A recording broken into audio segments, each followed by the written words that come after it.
Yes, hello guys. Dahil tayo ay nagkulay kanina, andito naman po ako ngayon sa aming bukid. So, kung nakikita nyo po yan, the reflection ng kulay, yan po yung ikinulay ko kanina. Medyo brownish siya ng konti.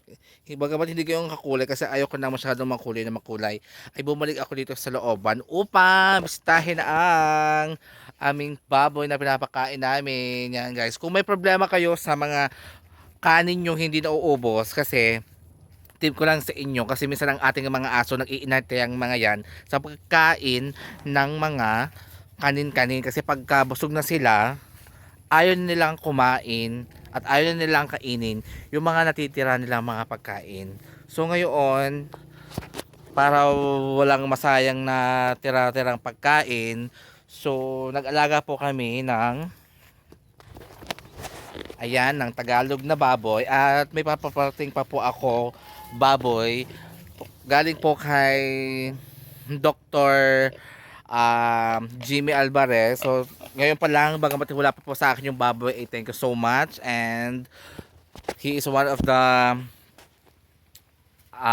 ano po namin ngayon, uh, president ng aming samahang gulay-amanan. So dahil meron na tayong Tagalog na baboy, ay upang mas lalo pang makatipid sa pagkain, yung usok-uso po ngayon sa ating Facebook yung ating tinatawag na Madre de Agua. So dahil gusto ko makapagpadami ng baboy uli, ay nagtanim po tayo ng ating Madre de Agua. At ang ating Madre de Agua ay yan na po siya kalaki.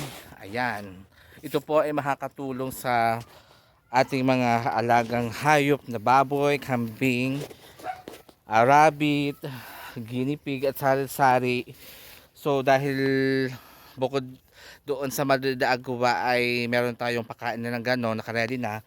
Siyempre hindi mawawala ang favorite ng ating baboy damo, Tagalog na gabi. So ala-ala lang po ang pagbibigay ko sa kanila. Sa kanya pala kasi iisa pa lang siya.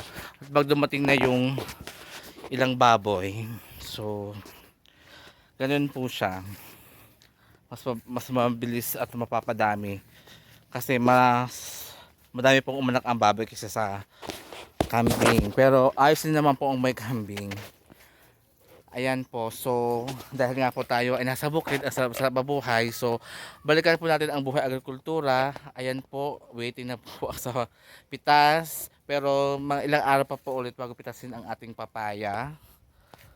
So ayan po, please watch my other FB page account, Balik Tanaw Agrikultura, kasi I choose this channel kasi po iilan na lang po sa mga kabataan ngayon ang napapahilig sa pagtatanim. Pero nakatulong po sa akin ang pagtatanim nitong nagdaang pandemic kasi hindi po kami nagutom nitong nagdaang pandemya.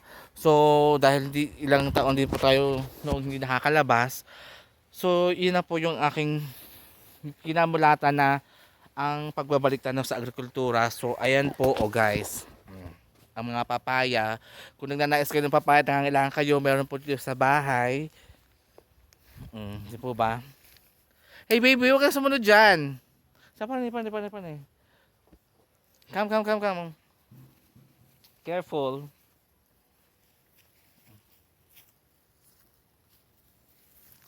Ayan po. Tapos, po yung kalamansi. Ayan.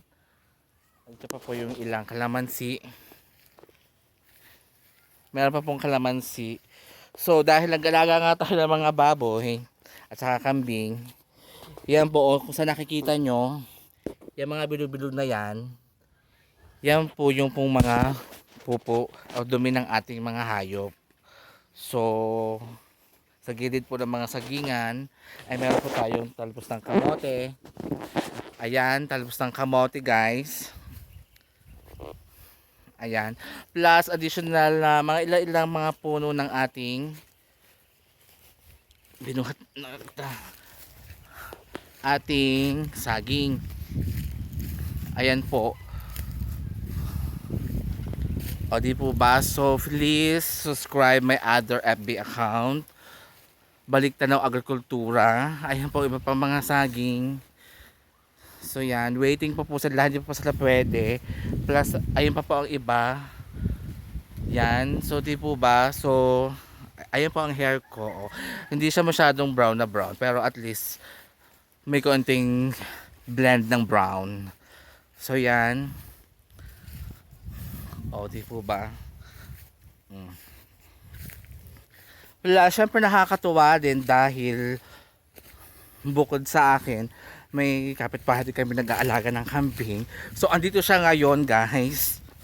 At ibibisitahin din siya. Ayun po yung mga kambing ng aming kapitbahay. Nagbabakero siya. Ayan, nagbabakero. Hi! Hi mga kambing! Ang lalaki, mas malalaki po yung kambing niya. Ay, sumunod kasi. Ayan na po guys, the Aglo Goat.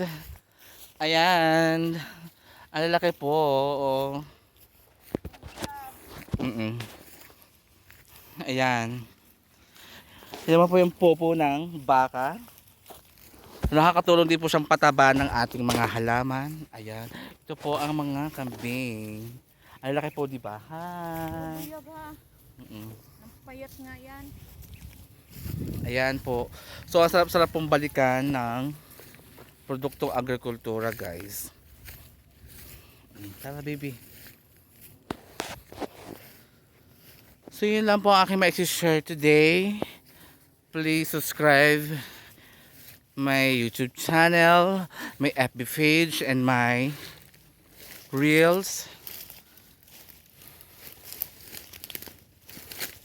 Kaya ako po ginagawa tong Reels na to. Baka po makadiscover. Laban lang sa buhay. Kasi sa buhay, totoo, madaming bumabati ko sa'yo.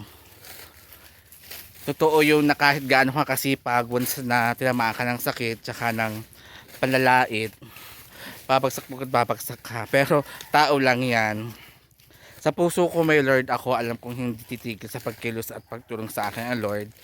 Dahil alam ko, mabait akong tao, marami akong natutulungan at mas matutulungan pa. Pero sa kabila ng pagtulong mo, pa ikaw na yung nangailangan, huwag kang expect sa lahat ng tinulong mo before na may babalik agad sa'yo. So ngayon, sinatsaga-tsaga ko lang lahat. Ang hirap din minsan na pinagdadaanan ko kasi sa dami kong ginagawang mga proyekto, kulang po sa oras.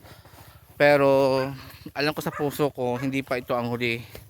At maayos din ang lahat. So, thank you so much sa lahat kong kumpanya pinagtatrabahuhan.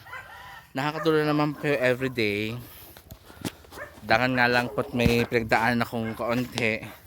Kaya, medyo nahihirapan. Aamit at aamin, hindi mo pa pwedeng hindi. Kasi, syempre tao lang tayo. So sa lahat po ng nagbabati ko, sige lang, continuous lang. Kung dyan po kayo masaya, go lang sa pagchichismis sa akin, okay lang. Dahil as long as hindi nyo naman ako pinapakain at hindi kayo nagbibigay, at hindi kayo nagbibigay ng pambayad sa utang ko, go lang kayo. Kung inang ginasasayo nyo, go lang. Ang nyo tatandaan, bilog ang mundo. So maraming pong salamat. Bye for now.